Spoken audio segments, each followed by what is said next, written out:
J'ai rencontré chez Françoise Cachin, boulevard Saint-Michel,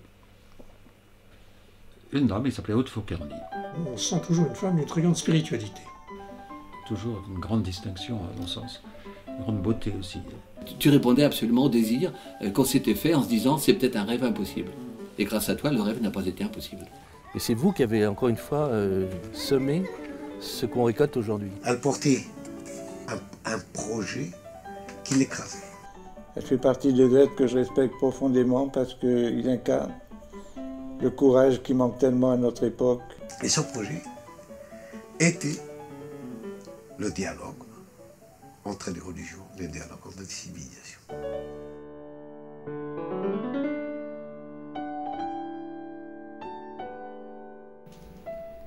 Je suis Aude Fauquerny. Ce n'est ni mon vrai prénom, et c'est mon nom de femme mariée. Mais je ressemble plus à cela qu'à mon nom d'enfant, qui était Muguette Chappe. C'est drôle. Mais le but, c'était quand même Aude Fauquerny. Et il y a un mystère qui reste entier de cette Muguette Chappe. J'ai aujourd'hui 92 ans et demi et il reste un pan de cette vie qui n'a pas été décrypté.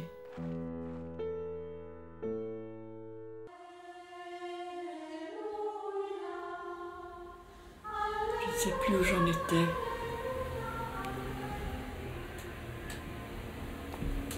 Il me semble au Carmel. Le Carmel de Mazille, où j'ai tout arrangé. J'ai dit au revoir à Sainte-Suzanne. J'ai dit au revoir à mes amis.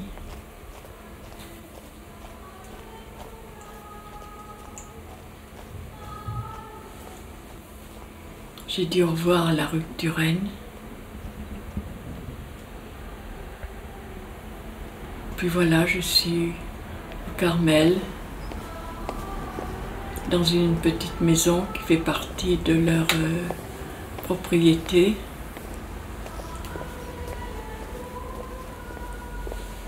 Et là, la mère prieure, qui est au courant de l'appel que j'ai reçu. Cet appel, c'est organiser un espace de liberté où puissent se rencontrer sur un pied d'égalité, le mot égalité souligné, afin de travailler à la réconciliation et à la paix, souligner réconciliation et paix. Et puis, une autre ligne en dessous que je ne dis pas, qui est « Je suis rien de rien ». Au bout de quelques mois, la prieure m'a dit « Mais vous n'êtes presque plus jamais ici, vous n'êtes pas ici ». Alors c'est vrai que lorsque j'ai compris qu'il était impossible que la prieure fasse une place pour un tel projet, et sur sa demande, je suis repartie à Paris. Et là, j'ai habité très près de la fraternité monastique de Jérusalem, où j'assistais à tous les offices et je commençais à rentrer en contact avec tous ceux qui, soit dans l'église, soit dans la mosquée, soit parmi les juifs, pouvaient être intéressés. C'est comme ça que les choses ont commencé. Et un prêtre qui sortait lui aussi d'un camp de concentration m'a un peu bousculée parce que j'avais une proposition d'installer ce projet à Marne-la-Vallée. C'est ainsi que je suis arrivée à Marne-la-Vallée dans une grande propriété et que j'ai été rejoint par une ou deux jeunes femmes. Mon nom c'est Tania Heitzig, je porte le nom d'un très grand musicien qui est mon mari, Eric Heitzig, le pianiste. Ma découverte en premier lieu de l'univers islamique et du Coran a fait que j'ai commencé à m'engager, tout en continuant naturellement ma vie de musicienne professionnelle, de concertiste avec mon époux, à m'engager dans le dialogue interreligieux islamo-chrétien en premier lieu. Et c'est dans ce cadre, et là j'y viens, c'est dans ce cadre que j'ai rencontré Aude Fonkerny très peu de temps après la publication de cet appel, en 1977, dans une rencontre islamo-chrétienne. Nous avons lié connaissance, elle m'a fait part de ce qu'elle appelait déjà ses projets.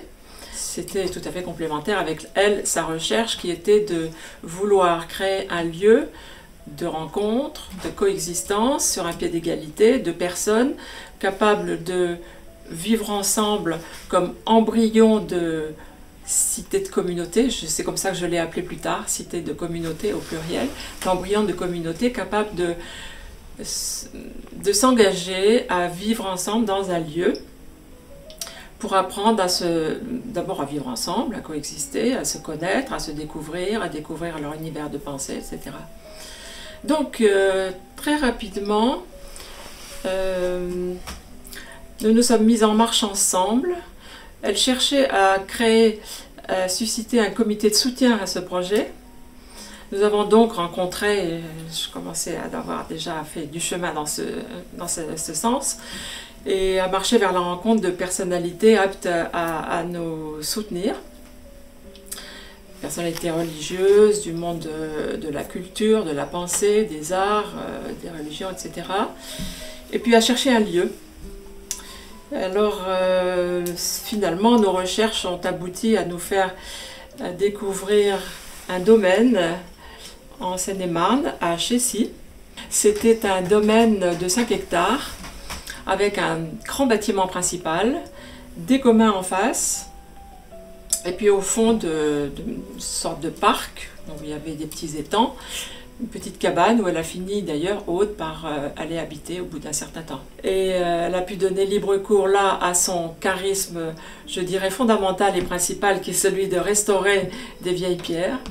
Avec les moyens du bord, elle en avait très peu, elle y a mis toutes ses économies. Et, il y avait aussi dans ce domaine un pigeonnier très ancien qui datait du temps des Templiers et qui a rapidement servi de lieu de prière, parce que dans ce domaine, elle avait constitué des lieux au rang, on va dire, des oratoires pour les différentes communautés confessionnelles chrétiennes, catholiques, protestantes et orthodoxes. Chacun avait son lieu oratoire. Et il y avait aussi un lieu pour les catholiques. Et ce pigeonnier lui est très vite apparu comme idéal pour la prière des musulmans. Avec Aude, on a eu un rêve que je partageais avec Aude de Fonkerny, que je connais dans les années 80. Et elle m'a invité, c'était les premiers temps où elle avait acquis le château de Chécy. Aude, c'était une femme, quand on l'a voyée la première fois, on avait l'impression qu'elle portait un projet qui l'écrasait. C'était une femme qui portait un projet qui l'écrasait. Et ce projet était le dialogue entre les religions, le dialogue entre les civilisations. Et j'allais au moins 1 à 2 à 3 fois par an à Chécy, où on faisait des séminaires, où on faisait des rencontres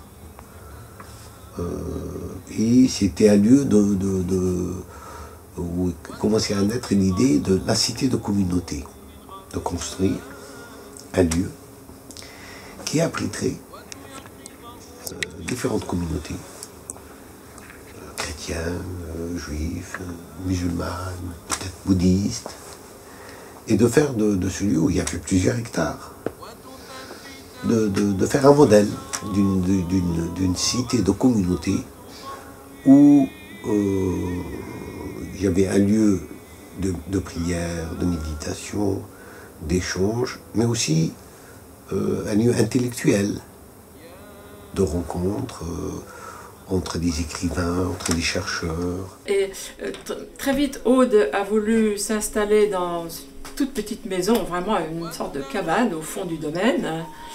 Et c'est là où elle m'a dit avoir eu la nuit la visite d'une sorte de lumière qui l'a réveillée. Et elle ne savait pas comment interpréter. Et puis c'est arrivé 2 fois, elle a fait un déplacement à Paris, et quand elle est revenue, une 3e fois, cette lumière s'est manifestée à travers sa lucarne, et elle a eu le sentiment que cette lumière prenait la forme d'un croissant. En regardant le ciel, je voyais que les signaux de la religion musulmane étaient inscrits dans le ciel. Puis je me suis recouchée, et puis très étonnée, j'ai demandé un rendez-vous avec le Cheikh Ben Tounès, qui à cette époque vivait avec un groupe dans la banlieue parisienne, j'ai oublié le nom, et je lui fais le récit de ces 3 journées, 2 de l'apparition de la lumière, et la 3e nuit où je vois ce signe dans le ciel. Moi, je lui dis tout simplement, la réponse te viendra. Et la réponse est venue. Parce que juste après ce qu'elle avait vu, il y a eu cette extraordinaire rencontre qui s'est confirmée. Parce que ce qu'on voit de l'extérieur, c'est quelque chose qui est en nous. C'est une confirmation de quelque chose qu'on a. Elle a reçu sa réponse. Et quand elle est venue, je lui dis, apaise-toi, c'est pas la peine de... Tu vas avoir la confirmation. Si ta vision est réelle, elle va se concrétiser dans le monde manifesté. On va la voir. Et on l'a vu. En 1984, on a fait les 50aires du décès du Cheikh Al-Alaoui, donc de ce maître spirituel, mon arrière-grand-père. Et elle a accueilli à Chécy des centaines de personnes qui venaient du monde entier, du Maroc, de l'Algérie, de Malaisie. Ils sont venus à 1500 un jour pour venir prier dans ce pigeonnier. Vraiment, c'était très très très impressionnant d'entendre la voix de 1500 musulmans en train de prier là.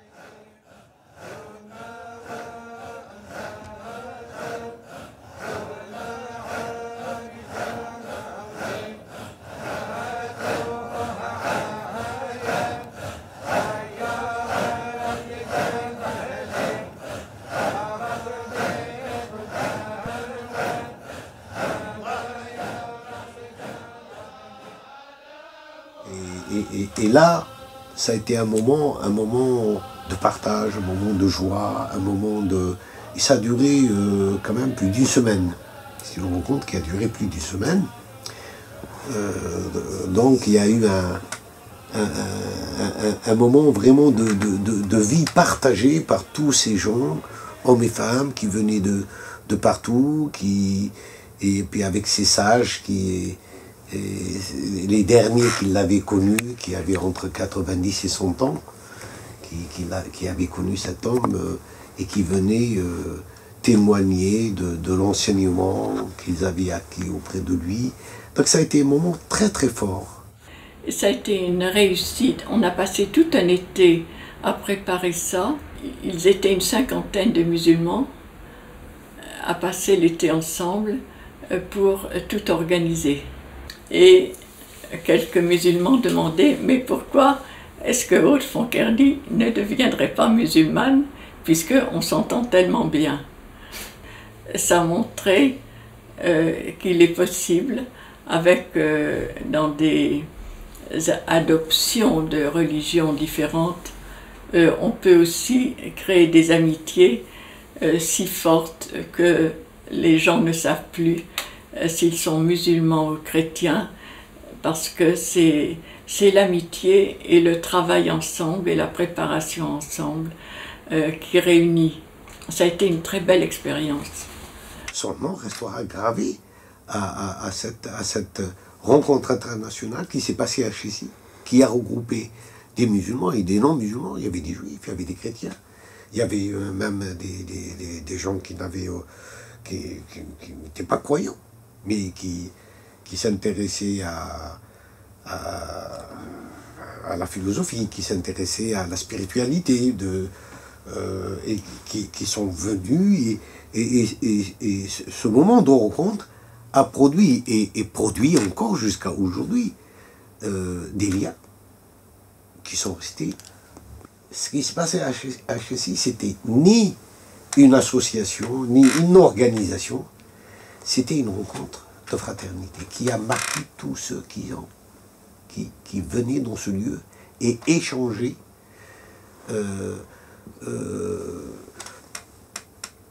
leur expérience, et qui affirmaient au fond d'eux que cette fraternité existe. Ça a duré 7 ans, ça a duré 7 ans, et avec 7 ans, je veux dire, qui a été dense. Il y a eu plusieurs rencontres entre des personnalités qui sans celui-là, ne pouvaient pas se rencontrer. On y donnait des concerts, oui, des conférences. Et puis, finalement, à la fin des 7 années, le directeur qui m'avait donné la place était en train de signer un contrat pour Disneyland. Et donc, j'ai dit que nous partions parce que Disneyland prenait la place. Nous sommes dans un monde assez mystérieux et puis paradoxal. Parce que ce lieu où cette fraternité s'affirmait est devenu un lieu de jeu. C'est devenu Disneyland. C'est-à-dire, on est passé... C'est extraordinaire. Tout à fait l'inverse. C'est un lieu de distraction, mais sur les enfants, c'est très bien, je ne suis pas contre. C'est pas voulu, il n'y a pas une... c'est pas une décision arbitraire, où il y a quelqu'un qui a décidé quoi que ce soit. Non, c'est que notre monde n'était pas prêt. On n'était pas prêt. Nous ne sommes pas prêts. L'humain d'aujourd'hui n'a pas cette maturité au niveau de sa conscience, des valeurs, de ces valeurs universelles de fraternité qui peuvent unir et pacifier les êtres humains, aussi différents les uns des autres, pour en faire un collier de perles où chacun brille parce qu'il a de meilleurs en lui.